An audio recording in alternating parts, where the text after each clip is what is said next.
මේ single bubble set එකක් silver line එකේ. ඉතින් මේකේ අපි ප්‍රී ඇම්ප් එක අයින් කරා. ප්‍රී ඇම්ප් එක අයින් කරලා මේක නෝමල් ආවා. මේකේ බ්ලූටූත් කිට් එකක් තියලා මේ ඔරිජිනල් ප්‍රී ඇම්ප් සයිඩ් එක වැඩ කරන්න රිපෙයාර් එක කරලා තියෙන්නේ. මේකෙන් වොලියුම් අප් ඩවුන් වෙනවා.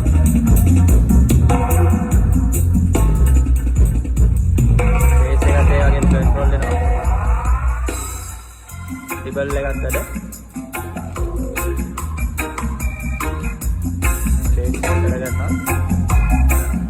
ඉතින් මේක කිව්වතාවම හදලා ෆේල් වෙච්ච මේ බබල් සෙට් එකක් කියලා කිව්වේ. ඉතින් අපි ඒකට මේ විදියට ඇම්ප් එකක් තියලා දීලා තියෙනවා. ට්‍රාන්ස්ෆෝමර් එකක් දාලා ඉතින් ෆුල් මොඩිෆිකේෂන් එකක් කරලා තියෙන්නේ. ඔයාලගේ මේ බබල් දිනනකොට හතරම හදා ගන්න පුළුවන්. පෙරේතරේ හදාගන්න වැඩ ඊයදම ඉතුරු කරගන්න පුළුවන් මේ ක්‍රමයට මේක හදාගන්න.